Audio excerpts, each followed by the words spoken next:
See you tonight. Hopefully, give us a call when you're back from the field. After 8 o'clock. I will keep the iPad with me. I don't want to be meet at the reception. So as soon as you're on your way, let us know. Good luck. That's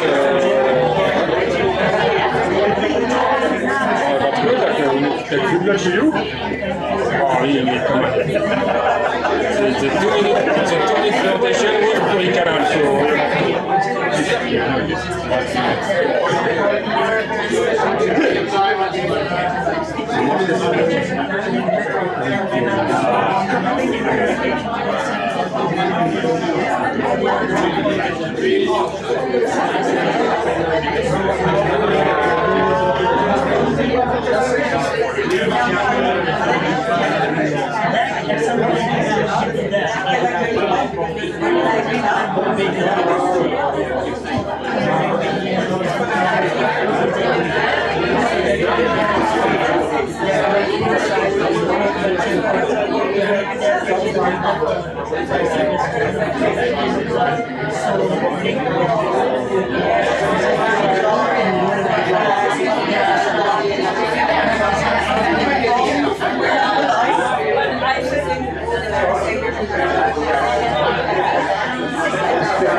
Yeah, me too. It's very impressive. To safeguard 125,000 square kilometers of coral reefs. That's immense, but it's also needed. The mangrove breakthrough wants to protect, to stop the loss of current mangroves, restore half, and double the protection of those biosystems. To put this in practice, a lot is needed. We need to set and get on board many to support these ambitious goals, but we also need collaboration and support. So I'm happy that we, Wetlands International, is amongst a group of international NGOs and UN agencies that want to support these endeavors. And we do this by bringing you together, like today, but in many other occasions we help governments and practitioners to exchange experience, and we provide knowledge. Wetlands International, for instance, does this with many others to have this global mangrove watch online. You can see it every day, and I would encourage you also to look at it every day because it's a dynamic tool. It's more than an atlas. It really watches what is happening and changing on the ground with mangroves. We issue guidelines for ecological mangrove restorations, for instance, very key to be successful in implementation. So it's not just about international treaties, creating ambitious goals, but really start doing it. And that's what it's all about, I think, also at this conference, or this COP16 at the CBD. So we need to be really professional as a community. We need to use the best science, but also it needs to be rooted in local communities. It needs to work on the ground and have benefits for people who are impacted by these crises. We need to be, and we can be inspired by others to see this happening. Of course, it's also important to do this in a very aligned way. I heard someone say this week, there's a river flowing from this COP to next year's climate conference of parties in Brazil, and it flows through Victoria Falls, where the Ramsar Convention on Wetlands will be held next year in July. And I think that if we are really determined to do it, this is possible. Pollution can go down. Fisheries can be profitable if you stick to, if you are loyal to the fish stocks and keep them at a sustainable level. And mangroves do recover if you apply the right management systems. So today I hope we see some more examples that inspire us, and we see examples of courage, because we need to step up our game. We need to work better together and see the impacts happening on the ground or at the seafloor. I hope we have a good meeting. Thank you.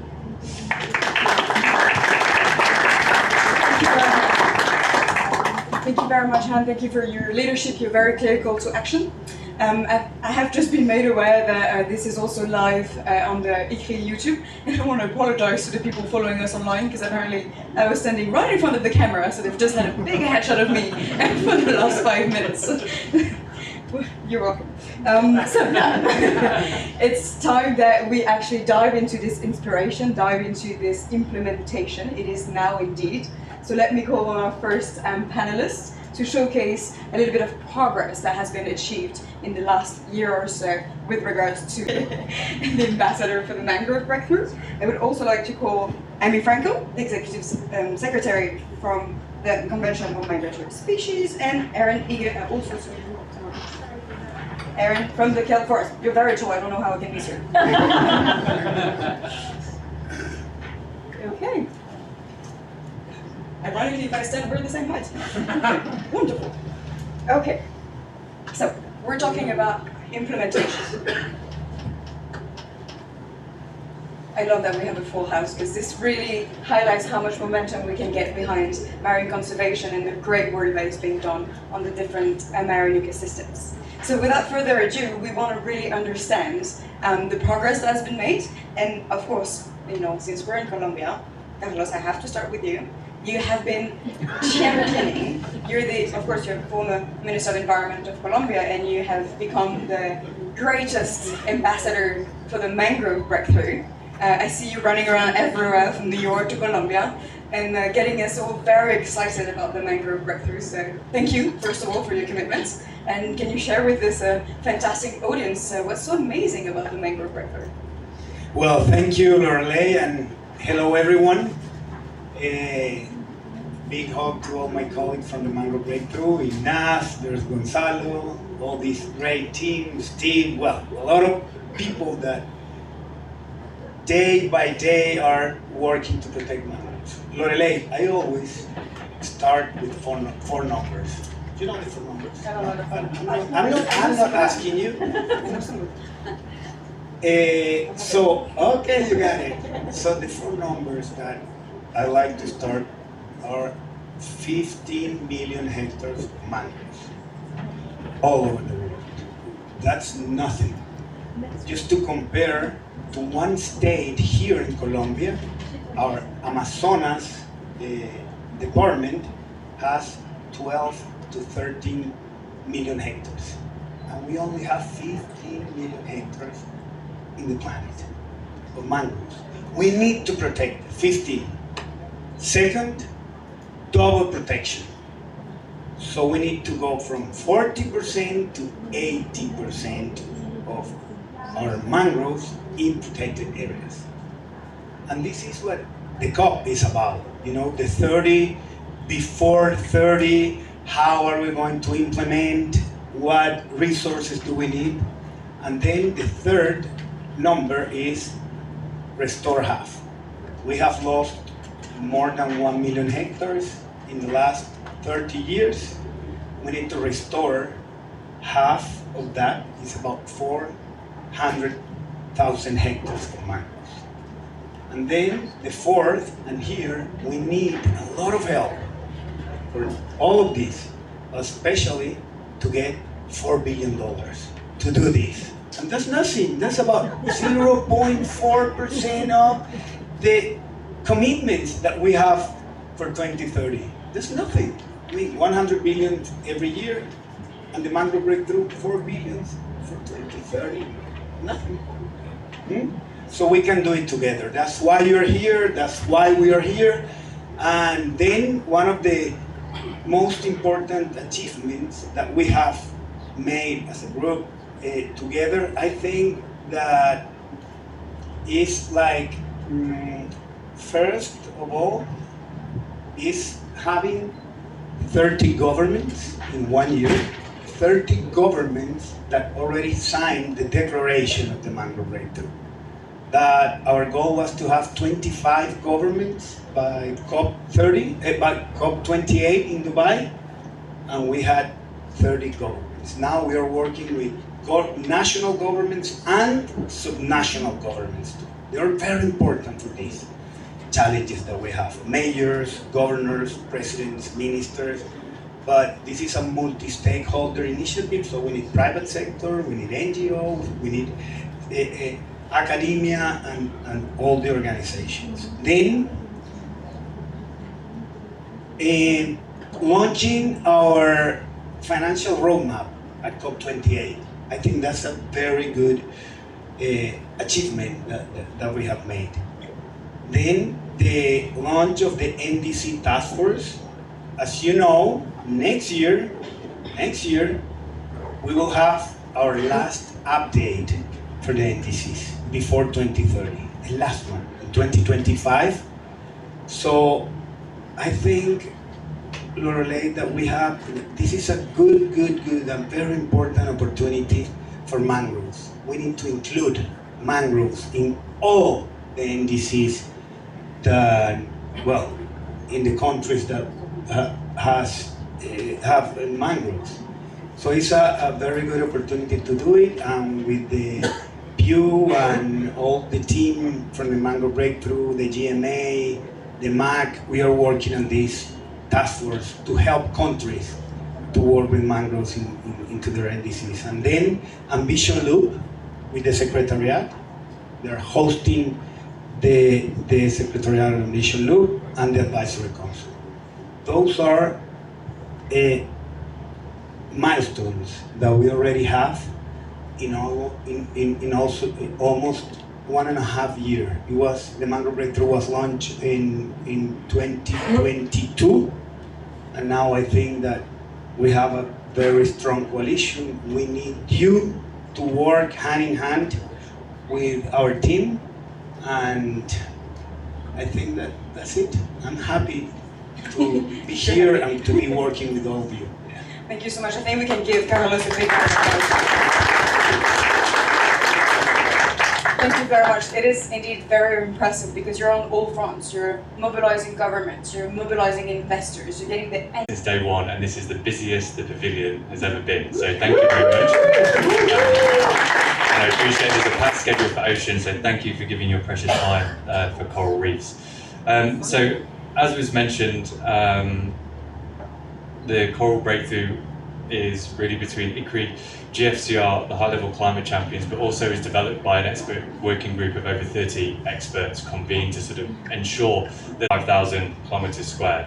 But we want to aim a little bit further as well, so that's around about 80%, but we should aim higher. Let's aim for 100% of all coral reefs protected. Yeah, let's not settle at the minimum. Let's continue going. Let's protect all coral reefs. And I actually read a paper today on the shuttle coming to the and it estimates that to achieve 30 by 30 in coastal regions or in EEZs, we need to be establishing 85 MPAs per day. Into 2025, we'll really look to what we've developed already alongside the GIB and the wider coral reef community. I'm going to throw another stat at you, sorry. For those of you that know or may not know, ICRI and NOAA announced the 4th global double benefit in terms of climate change and biodiversity. Two is that really welcome other countries and partners to learn more. My colleague Yasmin is here, was also leading an ICI project on this topic, and she is really the expert with all the technical details. So please come to us afterwards. Time to act is definitely now. I couldn't agree more. And when you talk about the corals and the mangroves, my heart is breaking. And we're really pleased to be here and join hands with all of you on these really critical issues. So thank you.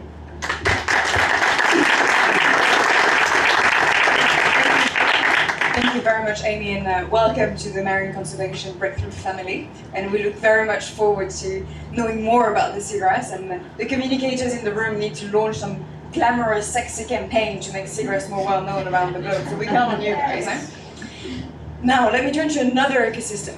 I'm lucky to be sat next to the kelp whisperer. I think we probably know even less about kelp than we do about seagrass. I had the privilege at the beginning of the year to be in Cape Town and to go swimming in kelp forest. It is majestic, absolutely terrifying, but it's brilliant. It's such a nature hotspot. So can you tell us more about the upcoming kelp forest breakthrough?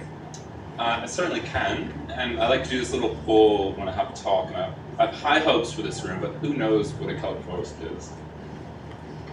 Oh, you guys are Okay, good. you're great. 3 days ago, that was about a third of the room, so I do think there still is this sort of recognition problem with kelp forests. And I was actually just in Cape Town before this for Marine Conservation Congress, and free diving amongst this sunken forest, and it was sort of like a naked monkey swimming through the kelp forest and pulling myself step by step. So if you ever do get the chance to go for a snorkel, go for a dive, it's just absolutely otherworldly and just is an experience meant for people. And so kelp kind of occupies this strange intersection where they cover about a third of our coastlines, but they are largely unrecognized and untalked about. So keeping down like the dark horse chain, every time kelp is mentioned in international policy, seagrass is 8 times, mangroves is 40 times, coral reefs is 35 times. And so we are just battling this perception of kelp forest as a valuable ecosystem.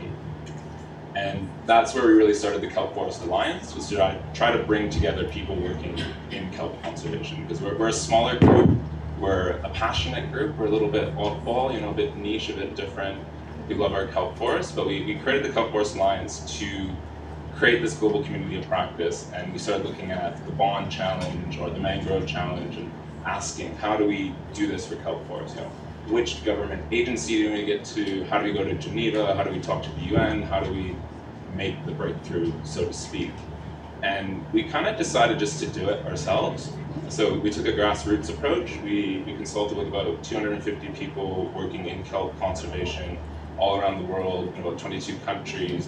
And we actually launched the Kelp Forest Challenge about 1.5 years ago.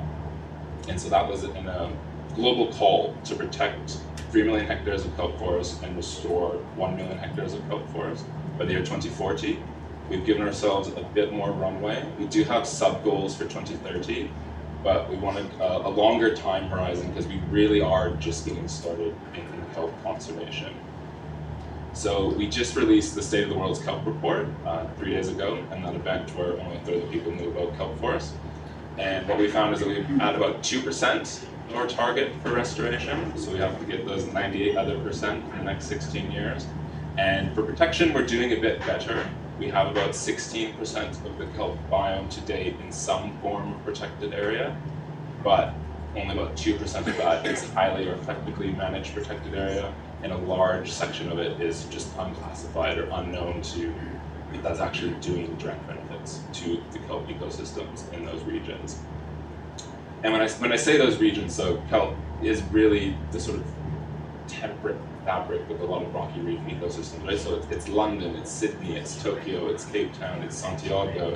It's these really important, vibrant, cultural, coastal cities in our society. But people just aren't aware that they have this in their backyard. So a lot of what we do also functions as awareness raising and trying to connect with society and sort of pitch kelp as this integral part of coastal ecosystems. So it's not just existing in its vacuum, it's connected to everything.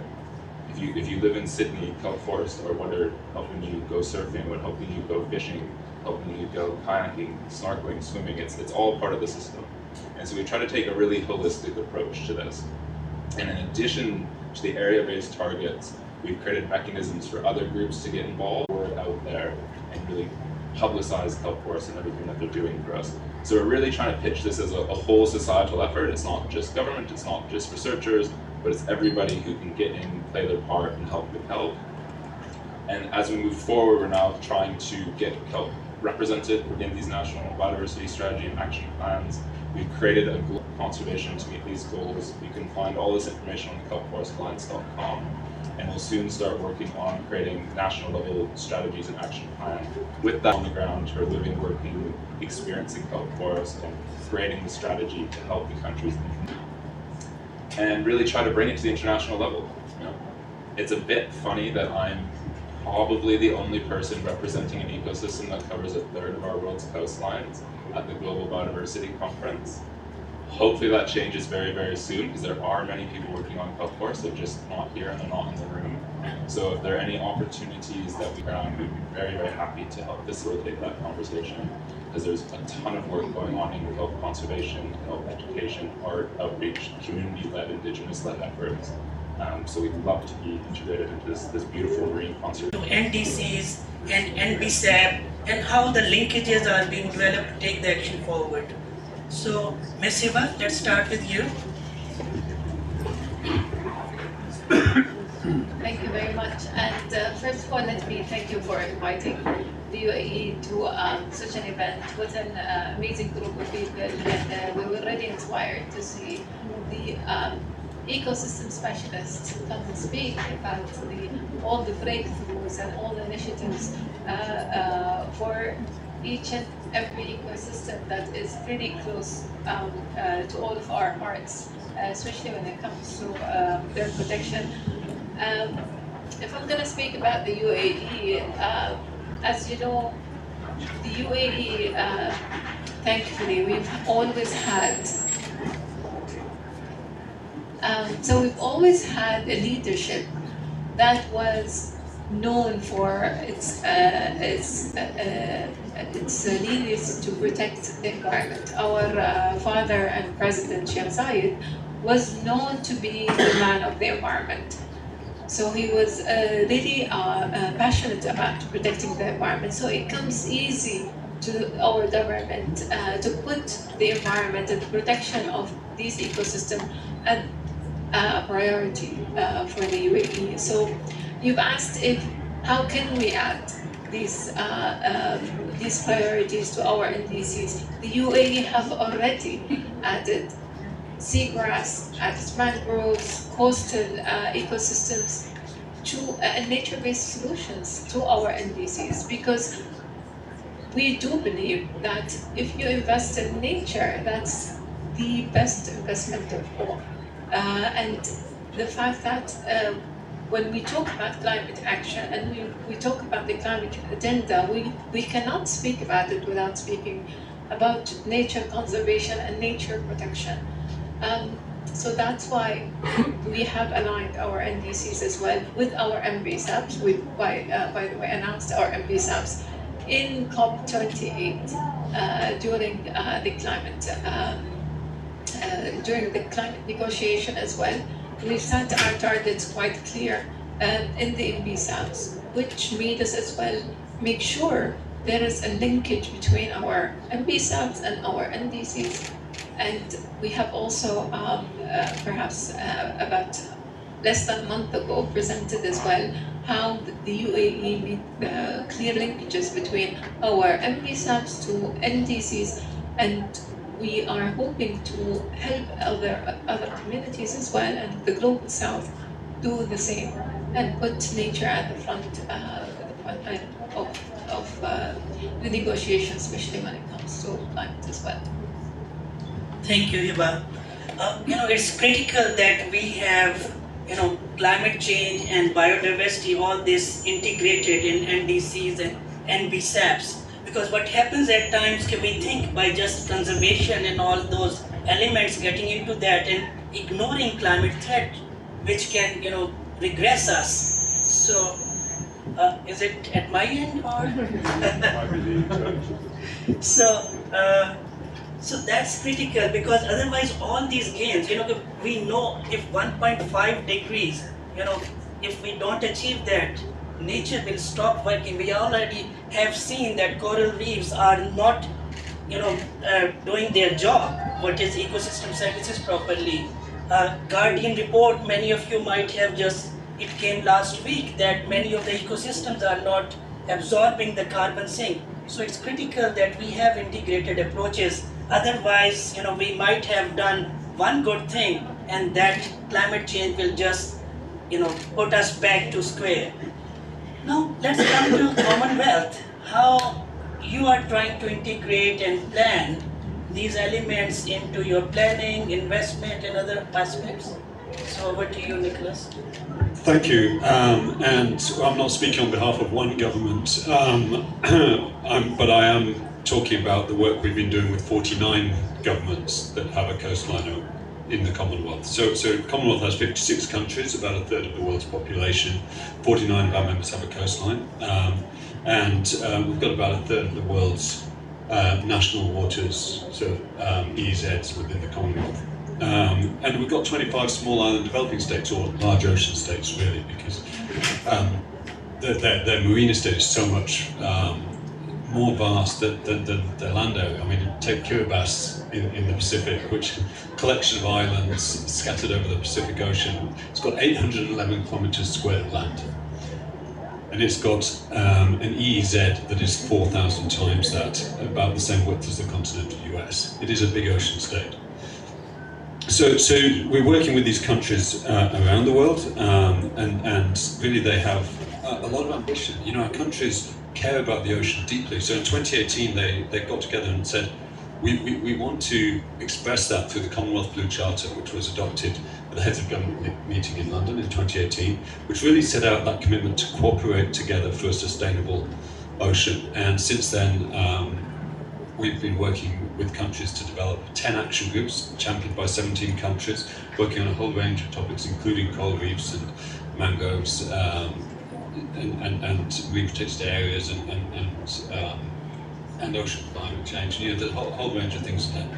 And so that's been great, building those communities and building that ambition.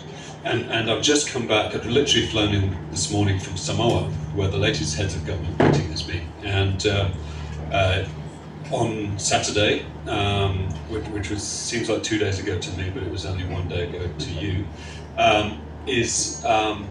our leaders actually adopted a new Commonwealth Ocean Declaration, which sets out really high ambition for what they want to achieve on protecting marine ecosystems. Because we have, really, just the greatest collection of marine biodiversity within the Commonwealth. We've got everything from high Arctic through subtropical temperate and subantarctic islands with kelp forests. We've got the seagrass beds. We've got about 45% of the world's coral reefs in the Commonwealth, and about 36% of the mangroves. So really, in terms of a group of countries that want a breakthrough, Commonwealth want it. So they absolutely 30 by 30 is on board. Restoration targets as well for CBD COP, but also linking that to the climate impacts. How do we tackle climate change at the same time? How do we tackle pollution at the same time? How do we not just protect 30%, but manage 100% of our ocean space? So absolutely, this is what our countries are signing up to and just have done, and so we're going to be working with them to implement that.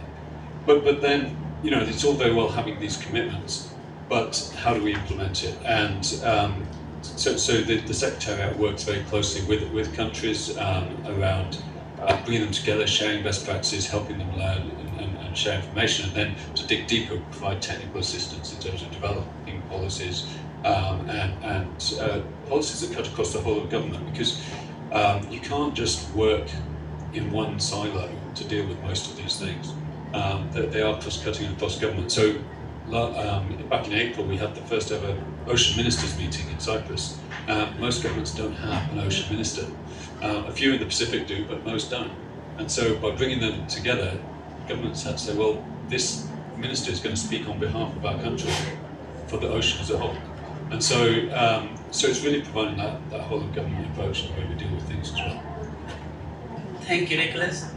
Now I come to Mozambique. You have your unique challenges and how you are dealing with that and how working for coastal marine conservation.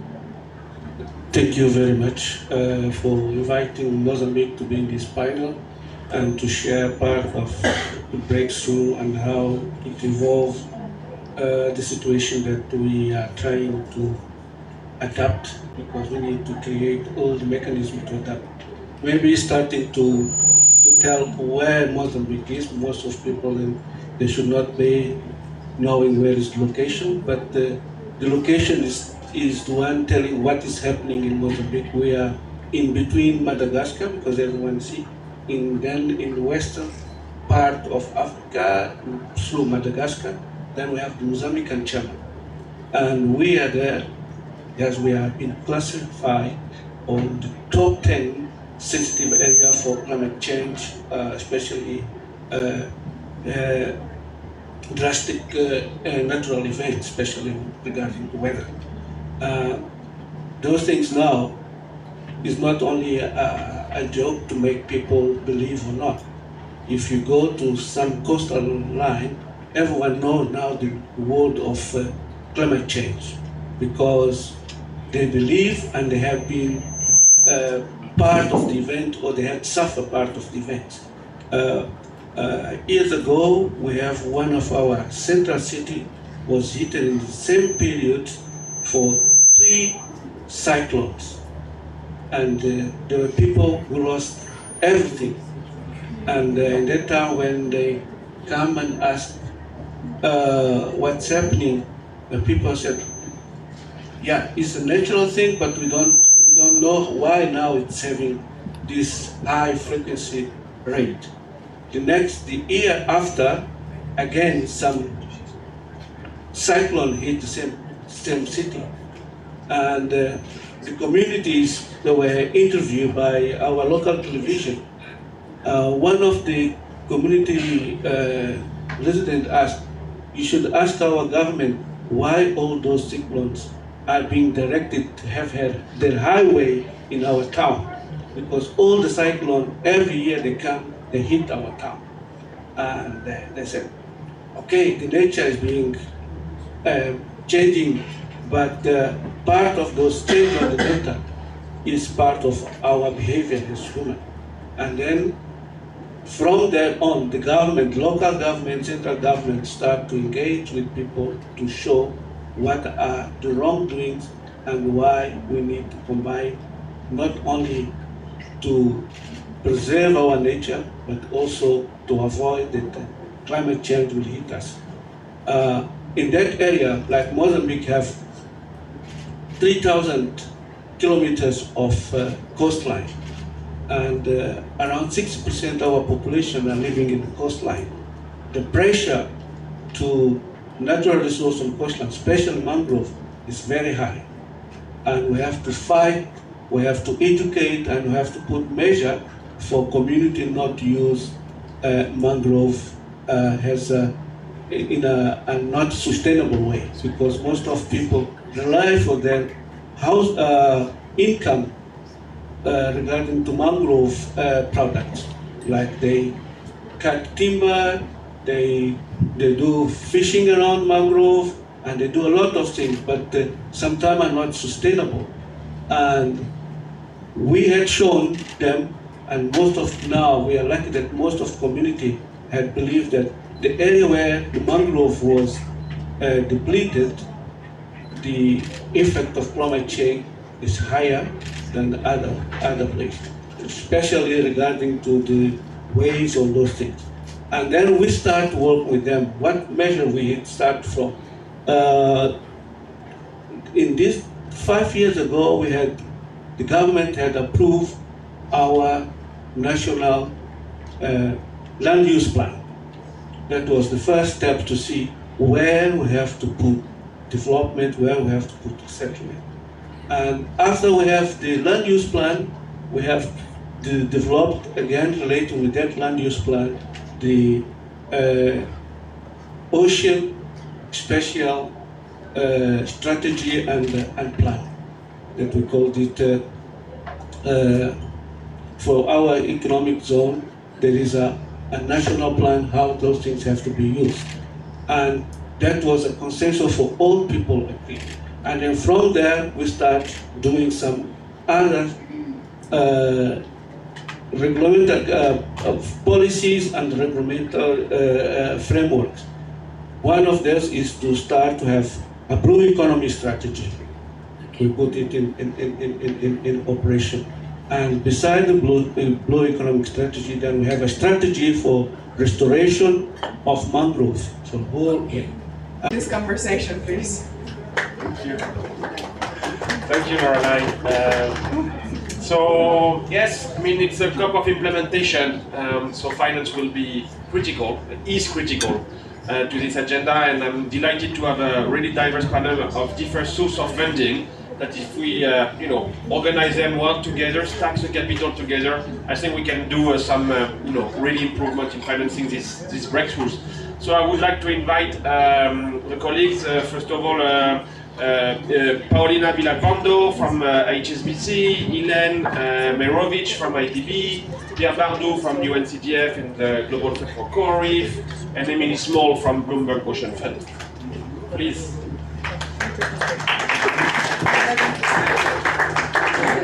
So the way I want to conduct this conversation is to hear from private finance, public de-risking capital, philanthropy, and then having Pierre kind of wrapping up all together to explain from the Global Fund for Coral Reef how you have organized this various stack of capital to fund Coral Reef. That sounds like a good plan?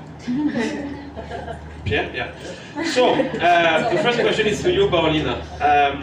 Is why a commercial bank like HSBC is looking into natural assets, nature-based solutions, coastal ecosystems? How does that work in your investment plan, in your investment journey? Hi everyone. I'm Paulina. I joined HSBC about a year ago as Associate Director for Nature, and part of my job is to deal with a lot of our strategic partnerships with NGOs and other alliances. So our team manages a relationship with the Mangrove Breakthrough. We've been supporting it for about a year now. So why? That's a good question. I guess first of all because it's important, and we know that we can't reach net zero without addressing nature loss. So it's part of our net zero transition plan, which was launched earlier this year. And secondly, because it's a great business opportunity. And we have a lot of important markets in areas of the world that have the most amount of mangroves, for example. So Mexico is a big market for us. It's one of the countries with the most amount of mangroves in the world, same with Indonesia. Middle East, we do a lot of stuff there. So yeah, we're seeing a lot of opportunities. Sorry. Over the last 2 years, we've been collaborating with a lot of partners on exploring where the entry points are for private finance. So we've been working with the World Resources Institute, WWF, on the ground, also producing a lot of thought leadership pieces with the Mangrove Breakthrough, with the Financial Services Task Force, which is a group of 8 global banks, also with systemic and earth security. So a lot of the thought leadership basically kind of outlines that it is possible to invest in mangroves and generate commercial returns at the same time of generating benefits for local communities. But that we need scale. So with the World Resources Institute, and Javier is there somewhere with your hand, we're working in mangrove restoration and protection in the south of Mexico with local communities, and that's proven to generate incredible income sources for these communities. With WWF, we have a nature-based solutions accelerator where we're working with sustainable seaweed in the Philippines, mangrove restoration and protection in Kenya. And all of these projects basically show that it is possible, right? So the problem is for a big bank like HSBC to come in, we need a lot of scale, and we're not really going to reach scale without collaborating with the government very closely, with other banks, and also with NGOs and local communities and technical service providers to provide the robustness that we need to really implement all these projects. So I'll stop there for now. Thank you so much, Paulina. And indeed, you know, when we discuss about scale and how we come together, this is where the Global Fund for Coral Reef, the mangrove breakthrough are tools, right, to pull capital together and being able to invest in smaller projects that you individually as HSBC might not be able to do it, even if you are doing some project to show, you know, it's actually possible and inspire. But when it comes, turning to you, Hélène, would love to hear, you know, the role of IDB playing in, you know, creating this or facilitating the flow of capital to this market as a de-risking mechanism, de-risking institution. You know, please tell us more about that. Maybe you want to share one or two examples. Thank you for the question, and thank you for inviting IDB Invest to be part of the conversation. We are a multilateral development bank that works with the private sector in Latin America and the Caribbean, either with commercial banks, funds in the region, with corporates, or with project sponsors that are doing large infrastructure projects. And part of the conversation that we have when we want to increase the type of investments that relate to nature or climate or both is that we have to start a conversation trying to talk to our clients saying, this is core to your business. It's not an add-on. It's not something that it's a nice to have, but it's actually going to impact your cash flow in the future and your business. So for that reason, it is important for us to have knowledge, to have the business case when we engage with clients. So if we want to talk to a hotel in Dominican Republic, for example, like Grupo Piñero, we talk to them and show them that if they didn't take care of their coasts, they were not going to have beaches to have tourists there enjoying them. So they needed to start restoring the mangroves. And so we supported them in doing a study that could basically showcase to their board, because it's also, they have to, you know, talk to their boards in the Grupo Piñero to put money of their own. But I think it's important that we engage and we get, so this is why this type of partnerships, this type of engagements is important for us to get the data and then turn around and talk to the private sector. Okay, once we have the knowledge, they may say, okay, let's do a project. Okay, project preparation and something to be bankable is not that easy. So from the idea to the wonderful idea, I want to restore mangrove in my coastline, to actually investing there is a gap. And so we also have technical assistance and upstream resources that we use to do this project preparation. We're seeing a lot of interest, for example, in the Caribbean to deal with sargassum, right? So there are different uses that sargassum may have, but establishing and trying to understand the market readiness of those different products takes time and money. So that's the other thing that we're trying to do. We work with different project preparation facilities to do that with our clients. And third, and I think that's the most interesting part, and what you want to hear about, but before there's a lot of work, has to do with the financing, right? And so when we talk about the financing, we have different instruments, and there is, of course, our own capital, but blending the capital, our own capital, with concessional resources that we have at hand creates an incentive to de-risk if needed, right? But donors and us ourselves, we don't just want to de-risk. We want to do KPIs or performance-based incentives within the structure of the blended finance. We have learned that many times in the past, when we just de-risk the project, things may go wrong, or there is reassignment of resources. But if you put a KPI linked to restate everything Tom just said about the value of coral reefs and how important they are to communities.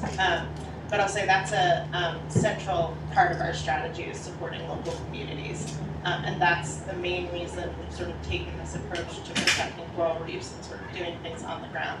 We really see our primary role in two ways. The first is we like to use the strength of Bloomberg Philanthropies, the Bloomberg name, to bring people together to convene thought leaders, scientists, civil society, government leaders, finance in cases.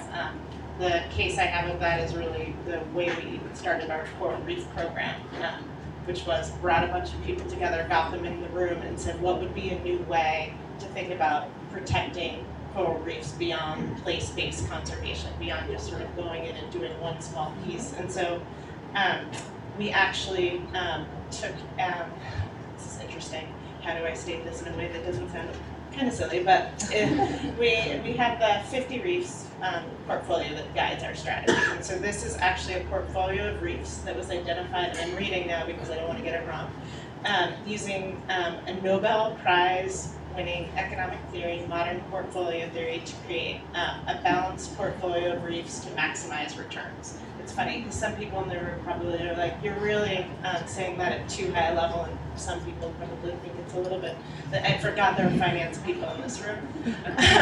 So in this instance, our portfolio of reefs are designed to maximize returns on investment. In this case, the investment is, let's develop this portfolio of reefs, and the returns are better livelihood, better results and outcomes for reefs globally.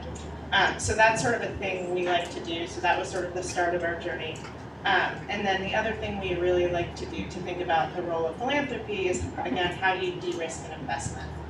Similar to what a government might do as well, sort of taking something that the market wouldn't necessarily invest in, giving it the opportunity, funding it with grant funds, to give it the opportunity to develop, figure it out a little bit until it can get to a point where the market might take interest.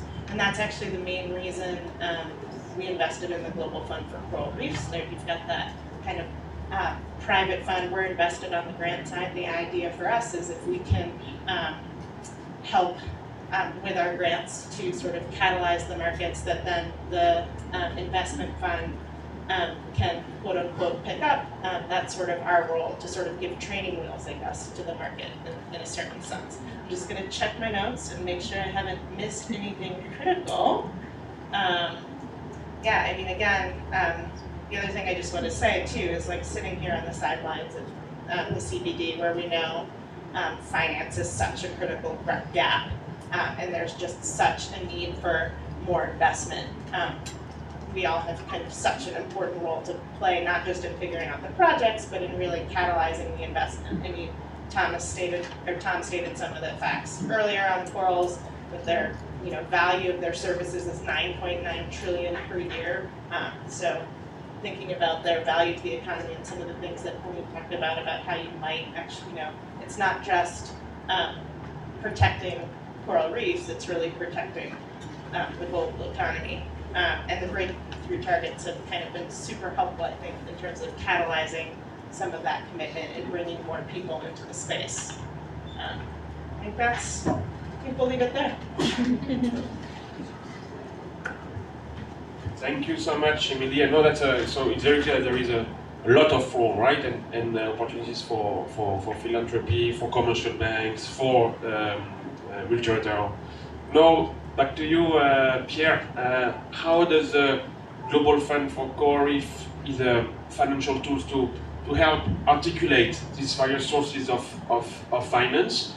If you can, explain to us the mechanism you've put in place, and maybe some, concrete case of, actual finance that's, flow to economy or to businesses or communities on the ground delivering for corals. Okay, like 3 minutes? 2 minutes? No, you have a bit more. Okay, I'm going to try to be as quick and simple as I can. Okay, so today with the Global Fund for Coral Reef, we've pooled 225 million. Our objective is to leverage 3 billion. That's 25% of the coral reef range. What do we do with those 225 million or those 3 billion? We do not invest in corals. Corals, we can make the case for nature that corals never invest. What do we do, and the way we did it? We looked at the driver of degradation on coral reef. Based on the driver of degradation, we identified businesses that needs to be transformed to lower those drivers. And those businesses are well known. They are sustainable tourism, they are waste management, they are aquaculture, they are using green fertilizers, reduce the agriculture runoff. So they are businesses and business case that any investor will know. We identify those solutions, we pull them into a pipeline and a portfolio approach. So today we've been able to pull around 500 business cases in 23 countries that are investable. And by investing in those businesses, you will lower the driver of degradation on the reef and have an impact on nature. That's how we did it. Once you have a pipeline, then you need to identify the different financial needs of those pipelines. There's loans, equity, de-risking. You need to identify the risk profile, to identify the level of de-risking that you need to deploy. And this is where we are hosted by UNCDF, the United Nations Capital Development Fund, the only UN organization that is able to deploy de-risking instruments, guarantees, and concessional loans. So we use the mandate that we have from the UN then to de-risk those investments by deploying guarantees and loans that will make investors comfortable in investing into those businesses. Those businesses are scattered all over the world in geographies that are very high risk, in sectors that are high risk, where transforming practices are challenging. It requires more patient capital. It requires understanding the level of risk and feel comfortable that there is enough protection to deploy investment. Then you need to build the right financial infrastructure. So we've invested also a lot of resources in creating intermediaries. We had a panel with, I don't know if the colleagues from BNP Paribas are here, but we were in a panel before and they were explaining that from a bank in Paris to deploy financing in the Philippines in the mud crab business, I mean, you need intermediaries. You cannot flow capital market directly to those things. So we've invested into creating those financial intermediaries at regional level or per sectors. And today we have created 5 accelerators, and those accelerators are now starting to receive direct investment from the capital markets. So we've de-risked those financial intermediaries. We've also created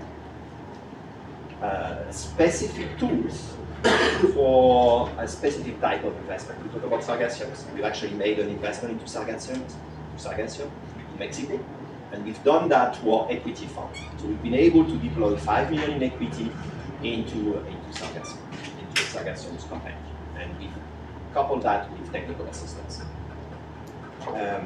We are also creating a debt fund.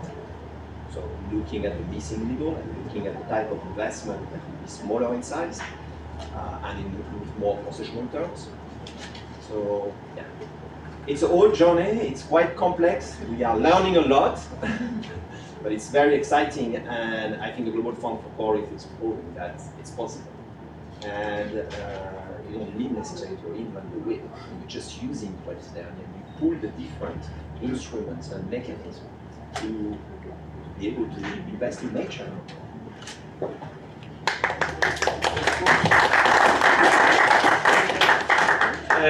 No, but I think this is fascinating, and give you back the floor, Paulina. But what I really like is the fact that we are not talking here about innovative finance or creating new instruments, right? It's how do we leverage existing financial tools and we put, in the mix mangrove, coral reef into the financial assessments and roadmap. And I think this is really encouraging. And back to you, Paulina, and then a follow-up question for all of you. Yeah, just if we could build on what you were saying. So we recently announced a 225 million outcome bond for restoring the Amazon in coordination with MUMBAC, who is a project implementer, and the World Bank. And there's something really, there will obviously be a lot of benefits like carbon benefits and benefits for biodiversity, but I guess the interesting piece was that MUMBAC was the one approaching, so it's a startup, and they were approaching lots of different financial institutions, and someone at the bank, saw that idea and was like, okay, brilliant, let's go for it. So there's one element there that I think we're missing, which is innovation, and really trying to create these startups, this kind of startups that want to do the work in coordination with obviously implementers on the ground, like the World Reef Institute and people that have experience on making these projects credible. But there's one thing that we need to think is, how can we enable the creation of these startups in countries where we need them to be? So Brazil is maybe a bit more advanced, and that's why that happened. But how can we do that for Mexico, Indonesia, and other countries? And then that's more the innovative side of finance. But I think there's a lot of things that the banks can do through more traditional financial ways. So, for example, sustainable finance is a way to move money into more sustainable practices in supply chains to address the drivers of mangrove loss or pollution, etc. So we're about to launch the Little Book for Nature Business in coordination with Global Canopy, and that's going to give us a taxonomy for channeling sustainable finance into activities that have direct impacts on nature, such as agriculture. So also just keeping in mind that traditional finance also has a huge role to play through incentives to companies.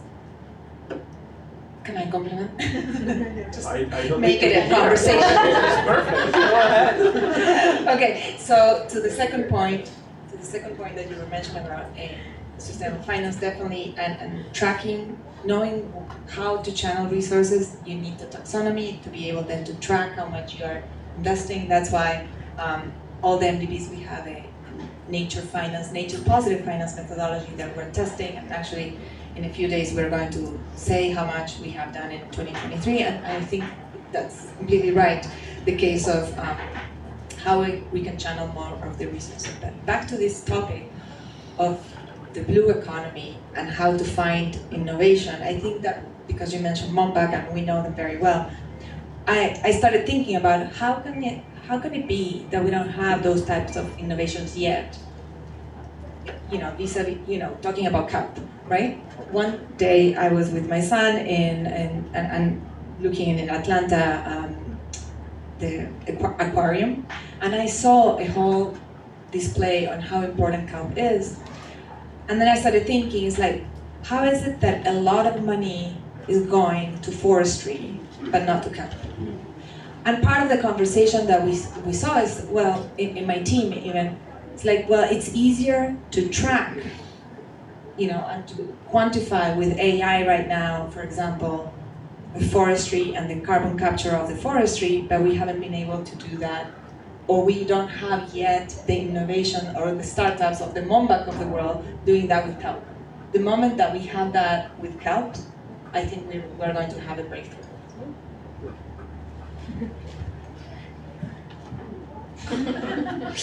Do we have do we have upcoming startups, Aaron?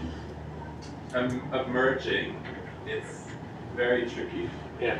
It's fine. I just say same for mangrove, right? On how we measure what is in the water. It's all most of it's subsurface, so it's 5 meters, 20 meters, and it's a third of our coast. We have to map with literal people or robots that we can just fly over top of it. So yeah, I just have to wrap up. Loretta is looking at me with dark face. I don't like that. So I just had a final question in 1-2 words. So we understood there is a lot of potential, a lot of opportunities, willingness. There is a few projects here and there. What is missing to make it more mainstream? I would say, right? Is it data to monitor? Is it better, data to inform risk? Is it education and awareness of financial institutions? Is it global framework or standards or something else? I would just like to hear from you. What do you think is the missing piece from your perspective to mainstream this investment and opportunities in nature-based solution overall in ocean in our case today? Short answer. Collaboration. I think data. Probably all of that is missing. And I would just add sort of understanding and hope. I'm going to say a few more than one word, sorry. But I think there's this message, at least from the coral perspective, that there's no hope for coral reefs. Climate is going to, everything, it's over, right? And I think that is the broad message. I don't think that is a lot of what we're seeing, but I also think there are places where we can see that there is hope if we kind of do the work and support the investments and support the types of projects that the Global Fund are. Sorry, I'm saying way more than one word. Laura doesn't hate me. But I do just think there's this sort of piece of like hope and also recognition that so many communities depend on these for their survival.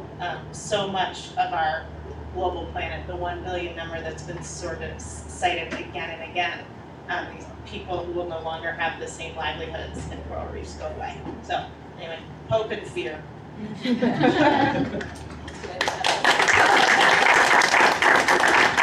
Thank you so much. Now I would like to turn to Pradit Kuruku Lasouria, who's the Executive Director of the United Nations Capital Development, to give us his final wrapping thoughts on this really fascinating discussion. Thanks for keeping with us. Over to you, Pradit. Thank you very much. For those of you who have been in this room pretty much the whole day, this is probably the third time you're hearing me, so I apologize for that. But I have a question. Who's a scientist around here? Scientists in the group? I have a question for you. Can the human species survive without corals? No. Hard, right? It'll be hard. So right now there's what, about 1 billion people who directly rely on corals? All right, let's do a little experiment here. Suppose an eighth of us, this side of the room, myself included, we were living in an area of the world that no longer could provide us with the food that we need. What do you think we're going to do? I'm going to come to your house. Migrate. I'm going to come to your house. He's probably going to go to her house, and this is going to continue. And then what's going to happen? You're going to be kind. You're going to pay me. You're going to feed me. You're going to give me a bed, and that's going to continue for a few days. And then you're going to tell me, get a job. Do something, because I cannot keep you here. And if that doesn't happen, you're going to get affected, and you're going to go live in his house or her house. So you see, the problem is pretty severe. This is ultimately, for us all, an existential issue. It's the beginning of an existential issue.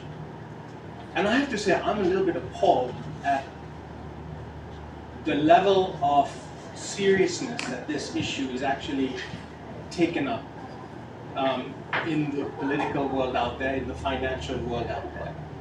Because to me, at the end of the day, it doesn't really matter where you are in the spectrum of life.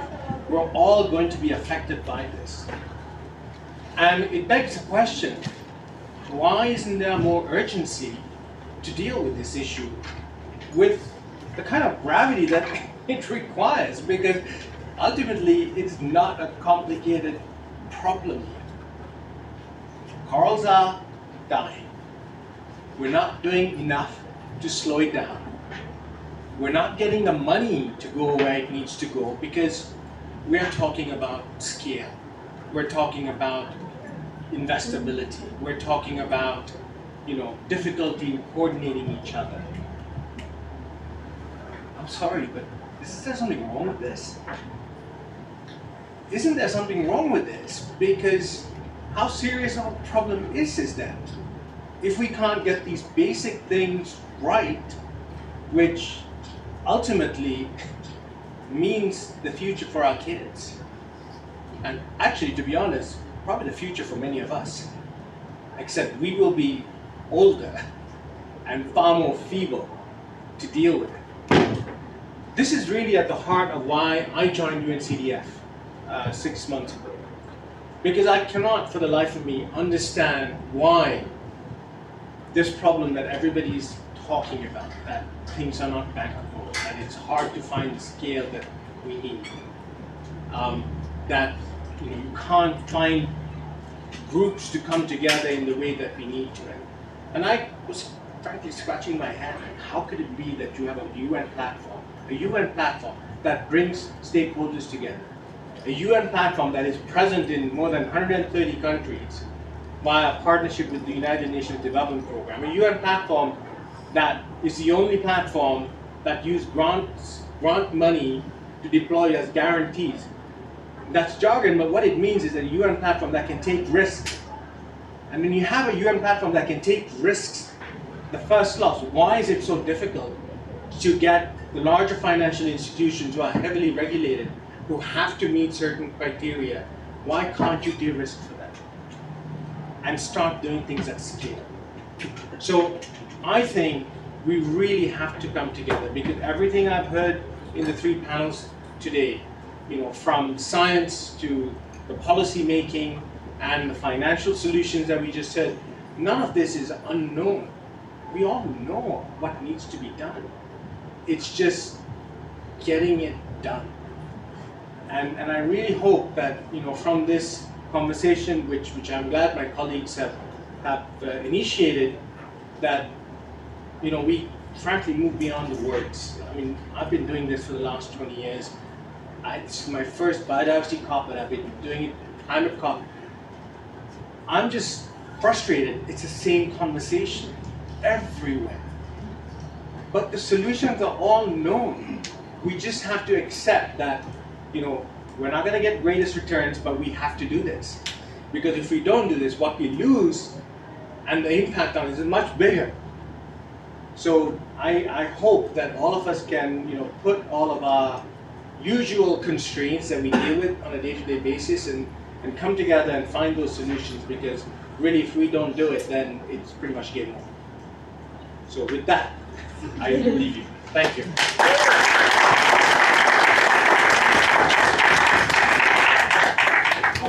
I think we've done the family picture. I just want to say a big thanks to the Ocean and Climate Platform and to Christina Rodriguez in my team who has put that together. So thank you.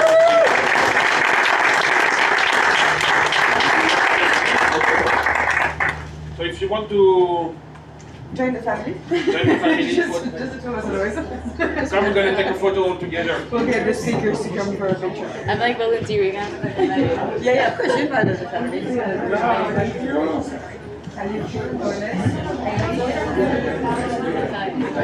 Sorry. Yeah.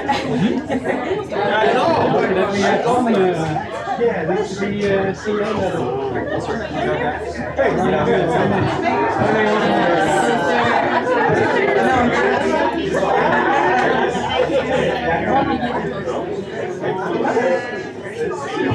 These opening goes and no, maybe tomorrow's What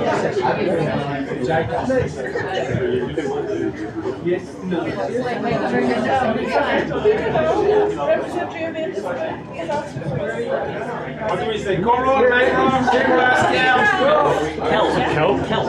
Sprinkle some kelp in there. I'm not aware. It's in the YouTube one. Yes, one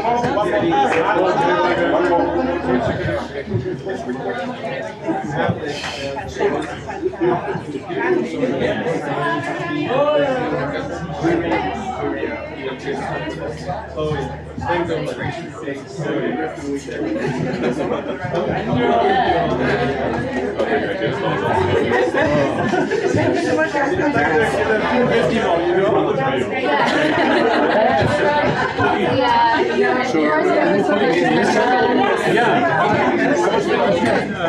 Thanks so much. Help me to understand the picture. You're in the oceans too? Yeah, so I just found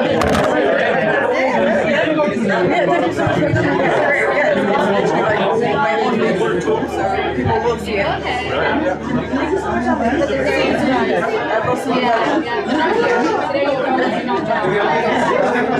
Yeah, that'd be great. There's too much